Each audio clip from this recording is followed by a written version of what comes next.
Sa mga nagdaang taong nag-aaral ako sa kolehiyo. Teka, masyadong mabilis kung di tayo magsisimula. Patagalin muna natin ng konti. Samahan niyo akong bumalik. Kahit ngayon na lang ulit.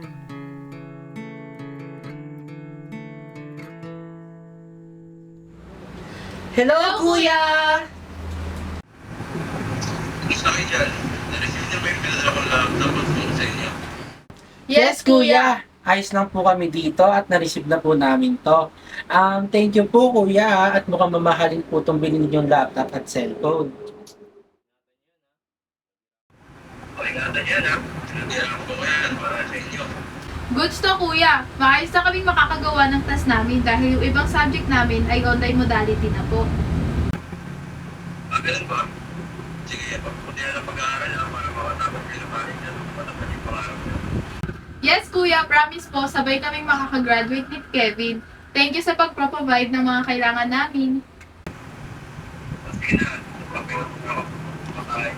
Bye, Bye, Kuya! Kuya! Ingat po dyan sa Japan!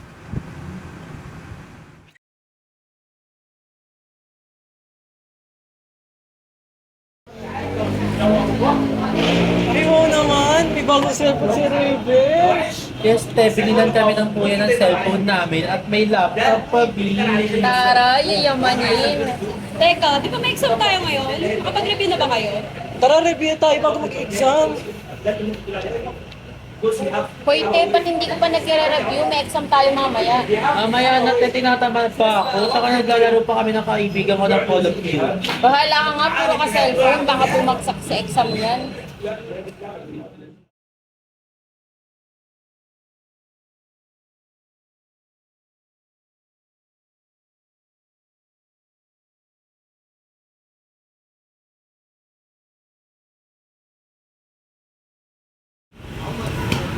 Raven, kamusta na yung inasign ko na research paper natin? Ikaw na ba? Raven, Ay, sorry, te, agad ka pala. Ano yun? natanong kita kung nagawa mo na yung research paper natin na inasign ko sa'yo. Ay, sorry, te, hindi ko pa natapos yung pinagawa mo sa akin sa research. Ano, nanood pa ako ng K-drama series. Kailangan na natin matapos na yun eh. Sige, ako na bahala din. Madali lang naman yun. Ay no, kung di mo tatapusin yun, halasin na lang kita sa group. Pero kasi gadgets yung natupag mo.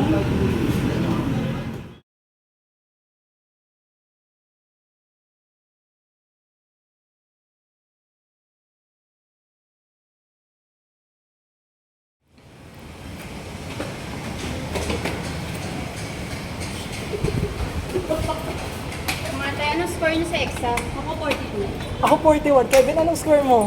13 nga lang ako eh. Lagot na naman ako kay kuya nito. So naman kasi ang haba-haba ng oras hindi ka nagre-review. Mas inuna mo pa yung pagsa-cellphone.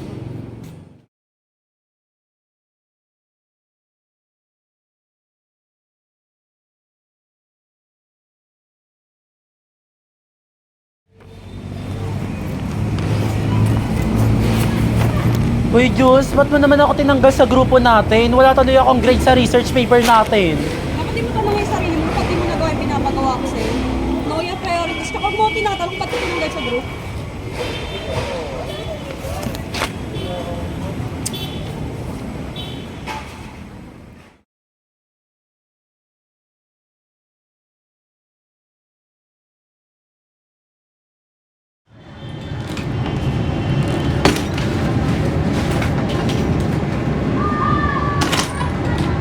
Oh, bakit malungkot ang beshi ko? Ano nangyari? Ate pa, ibagsak ako sa isang subject.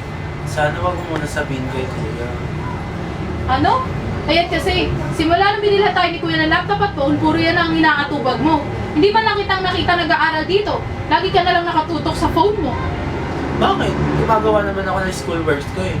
At nagre-review din ako bago mag-exam. Bakit ganun? Bumagsak pa rin ako. Ano? Gumagawa ka ng schoolworks? Hindi kita nakikita dito sa bahay na gumagawa ng activities mo. Tsaka nagsabi rin sa akin yung mga classmate mo na ang hirap mo daw i-reach out kapag may kailangan kayong gawin na schoolworks. Anong akala mo, hindi ko alam? Oo na. Babawi na ako sa second sem. Basta wag mo na lang sabihin kay kuya. Hindi pwedeng ganun. Mahiya ka naman kay kuya. Hindi mo pinapahalagaan yung pag-aaral mo. Pangarap pa naman natin maging guro tapos ganyan ang iaasal mo. Isipin mo yung sakripisyo sa atin ni Kuya para lang makapagtapos tayo sa college. Di ba pangako natin kay Kuya na sabay tayo gagraduate? Gamitin mo yung cellphone at laptop mo sa pag-aaral, hindi sa mga walang kwentang bagay.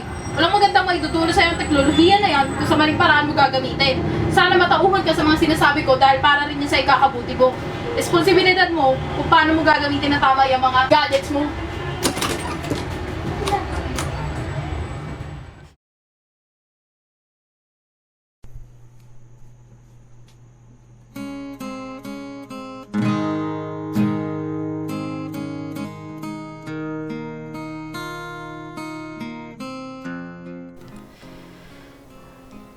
At ngayong nandito na kayo sa sitwasyon kung nasaan ako, nautuhan ko kung paano ang tamang paggamit ang teknolohiya.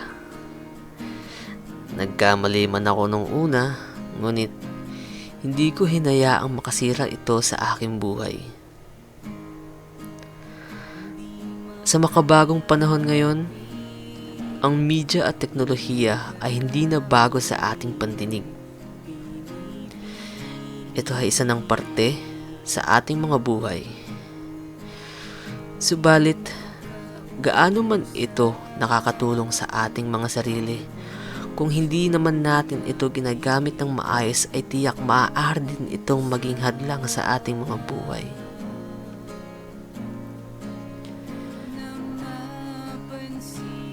At ang isa sa mga nagpabago ng aking isipan sa paggamit ng teknolohiya ay ang aking kapatid na si Ate Pat.